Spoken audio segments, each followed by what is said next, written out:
of being silenced here, imploring the US not to become like the UK, imploring the US not to fall as we have fallen. And bear in mind, I love my country. I signed up to fight for my country. Here it comes. I would happily go out and fight the good fight tomorrow, and that'd be the last day. But imploring the states not to follow down the well-worn path that we've all seen, same playbook that we've seen, which is, wait for it, country overtaken by outsiders, diminishing of the traditional country culture and ideals of a country. Okay, so we just got the 2021 census out, blah, blah, blah, blah, blah.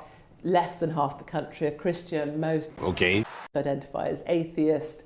The Muslim majority is getting increasingly strong. It's not a majority in the country, but if you go to towns, Luton, London, Bradford, Leicester, Birmingham, and that isn't problematic in itself. Are you serious? Except that diversity always means not white.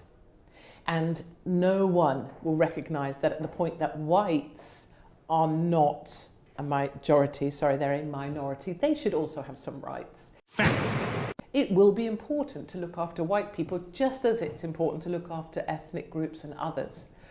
And what breaks my heart is to travel and speak to ordinary Brits who will tell you, I just feel like second-class citizen. I don't Stop it. belong here. Small business owners who weren't supported in any way driving the economy through. People who just feel like they're constantly at the back of the line, who are actively looking, where could I go? What? How do I get out? Where could I travel to? Where could I escape to? That breaks my heart. So we're fucked in the way that demographically we're already gone. 7 out of 10 new entrants to schools in London are Muslim children. No problem, but demographically that tells you something. Most common name in the country, Mohammed, second, Mohammed. It tells you something. And it tells me that white, wait for it, Christians one day will look to leave this country. And that makes me very sad. And not only does it make me sad, it does make me want to kind of help fighting for people who feel they no longer count in this country. And okay, I'm listening. You have my attention. And so spending time in America, warning of that, and then seeing the Biden administration, same playbook, flood the country, take away the rights of taxpayers and workers, make it so they're at the back of the line. That's just hard things to reconcile. It's much easier and equally as profitable to govern over the managed decline of a country.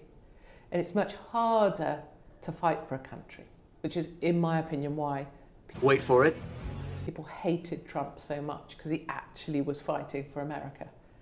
And that's not in common with any other of the countries that we know of, I think. If you were Prime Minister, what would be the first thing you would do? So great. A, it would be great. Would it? Yes, because I am 5'8" and a full 6 foot in my favourite heels.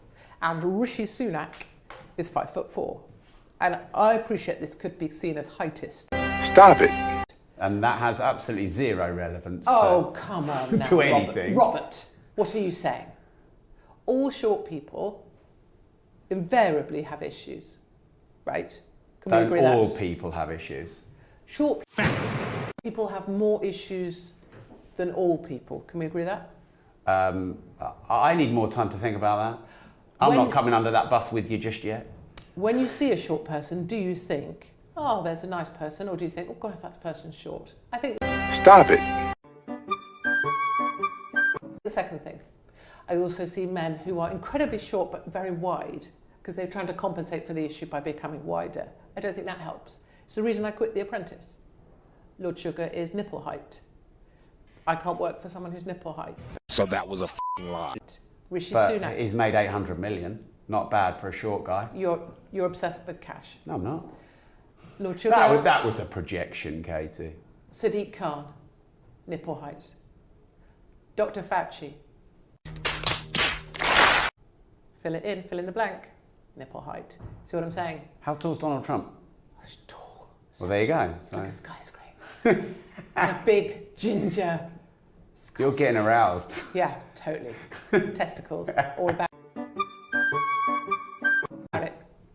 So I have a friend going to see him tomorrow, and I was like, just tickle his testicles for me. I hit send and I was like, oh, because she's quite conservative. But anyway, so it would be great if I could be Prime Minister Are you serious? tomorrow, and I would like to do all sorts of things.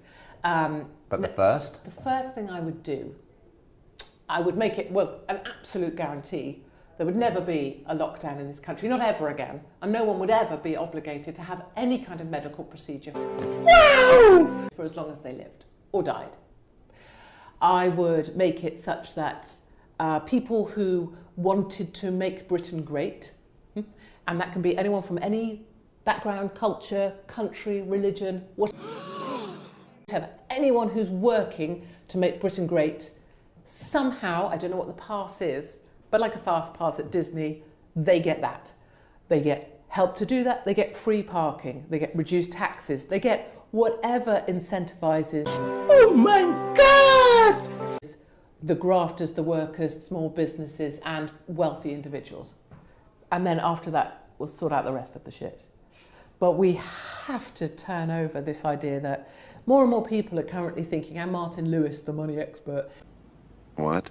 is telling people, if you're under this much money a year, 40 grand, try for universal credit. And people are saying, what is the point of even trying? My life's so much easier if I give up. Hand it to the state. And I think that's exactly what the state wants. Fact. So we need to make the state as tiny as it can be and make people as big as they can be. Yeah. The state wants everything, wants all of you. Well, it's got That doesn't make sense. 2/3 of us in terms of money. Yeah. Like, people do not understand how much they're taxed. And if they did, they'd be fucking angry. They do not understand. No. I sell a product, 20% VAT, 25% corporation tax, 45% income tax, national insurance, which is fucking nearly double digits now. You're forced to pay pension contributions to a state pension that's probably going to get fucking spent. It's gone. And business rates, yada, yada, yada, all the stealth taxes. And then when I buy something, like fuel, Okay, I'm listening. You have my attention. it's double and triple tax. Sometimes there's double or triple dipping on things that you buy. And then there's inflation at 14.1%, which really means it's 20%. Yes. And then Everyone if needs to you wake die, the fuck up about, oh yeah, and then if you die, about 40% of that, what's fucking left is handed to the state. or if you try and save, Yeah, well. you know, so anywhere else you put your money, Yeah. dying, Yeah. saving. Well, this, like, Martin Lewis, you mentioned his name. Yeah. Are you serious? People like him who are telling everyone to cut back costs, I'm sorry, they're putting the wrong message out in the world. Completely, no one is saying this. Or it's a voice I haven't heard. Yeah. So